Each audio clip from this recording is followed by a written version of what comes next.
All right, folks, it is Positive Paul. Here we are on Thursday, February 28th, 2019. I want to give a big shout to Next Level. I had got hooked up with some of his information recently, and he by far, about a month ago, put out probably the most important video on YouTube. As the title, I think, was Our Targeting is Not a Competition. And if people would go look at that, next, just he hits a home run.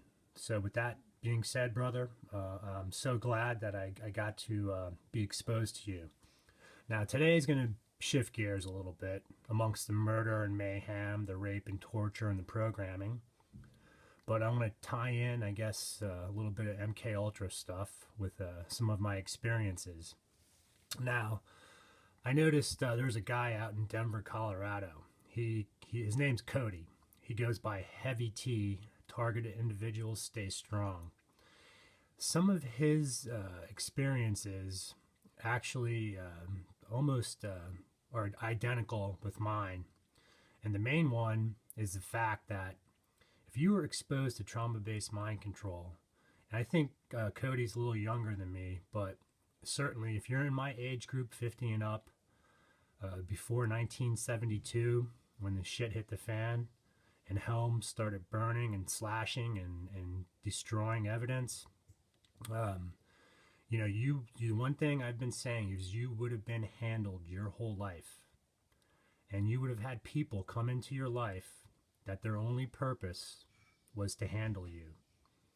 Now, me being in California, a former Marine, I was up at Pendleton, I stayed in California. It seems that I would come in contact with all these ne'er-do-wells. I call them trust fund babies. They're running around like cockroaches all over California, and a lot of them are program multiples. But I'd meet these people, and some of the stories I would have would be like, people would be like, wow, you went there, or you did this, or you met that person, and it all sounds fantastic, but it was all designed to keep me sidetracked and handle me.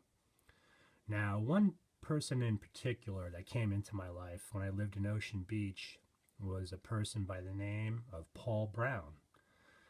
Probably 10 years older than me, I think. And I think our birthdays were actually the same, October 17th, which was kind of odd. But he was adopted. His father was a Superior Court judge in San Diego. His tenure would have been during the 40s, 50s, 60s, and 70s. When Paul's father passed away, I had went over to his house, his father's estate, right there in Mission Hills.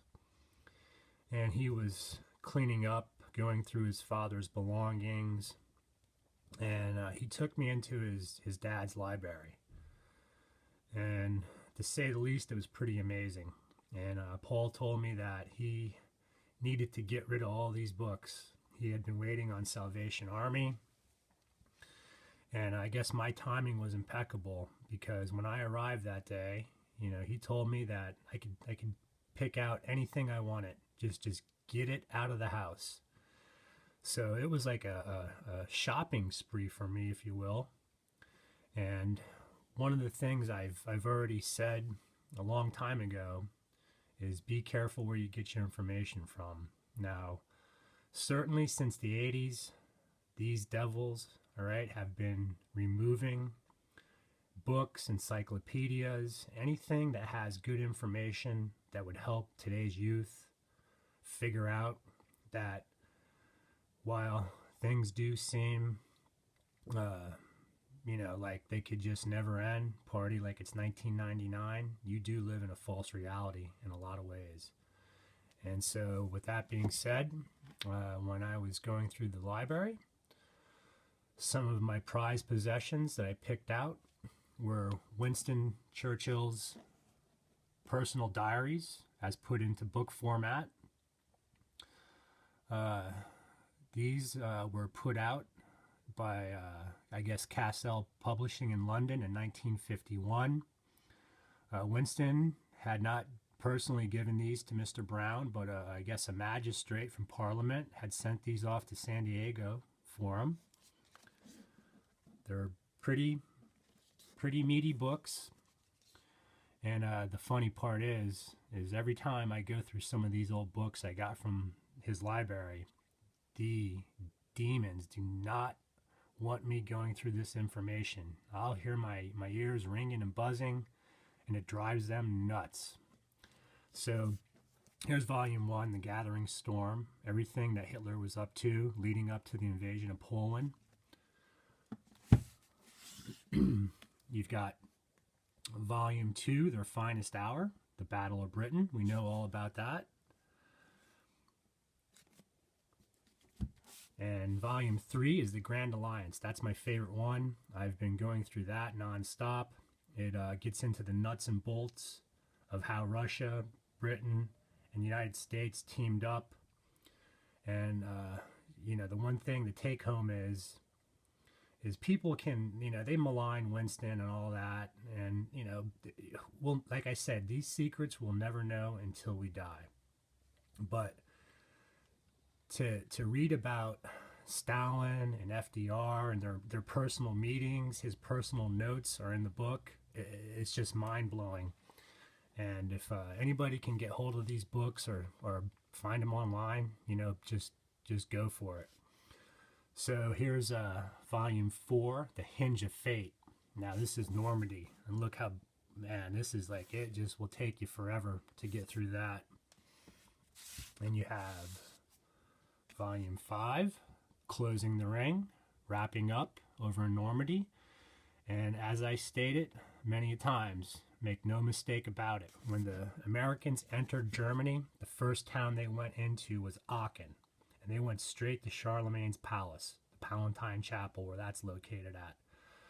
I've explained about the Merovingians, and Charlemagne was of Merovingian stock, although they did, after Martel, they became the Carolingians. But needless to say, he had spent a lifetime meaning Charlemagne, compiling all this information, and it was stored at Aachen. So guaranteed, the Americans did what they could to extract all that information. Now the final one, volume 6, Triumph and Tragedy. Again, very big books to go through. So point being is, one of the things I've done, I guess, throughout my life recently, within the past 20 years, is I try to, I don't know, get around young people to figure out what the heck they're thinking and where they're getting their information from. And I can tell you, most of them aren't thinking, unfortunately. And I do this in Mexico, too. And sometimes when I try to share information, it's just like you get blank stares. It's amazing. But with that being said, folks, we need to really think about where our information's coming from. As I stated, I am going to make it my mission to weed out the frauds on YouTube. You know, and look, before I go after somebody, I spend months, if not years, watching these videos. I don't just like make these knee-jerk reactions. Not like, let's just go back to this guy Brian too. I still don't get him. He keeps doing the same thing over and over again. But, you know, I mean, what do you make of all that? You have to, at some point, develop and change your message a little bit, because as you gather information, you can change your mind. But again, where are you getting this information?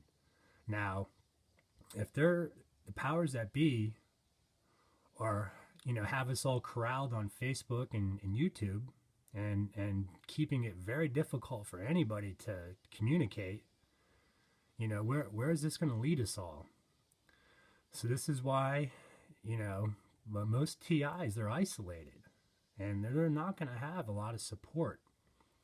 So the concluding message is, please just think long and hard about where you're getting your information from, because the end result could I guess, be the end of your very existence if you're relying on something that just has no fundamental truth to it. So with that being said, folks, thanks for putting up with me again. Big shout to everyone: Armored, Butterfly, Scott, Anthony, Richard Bruce up in LA. Keep on keeping on, buddy. All right. But you be careful too of what you buy into. I love all you. And until we meet again, take care.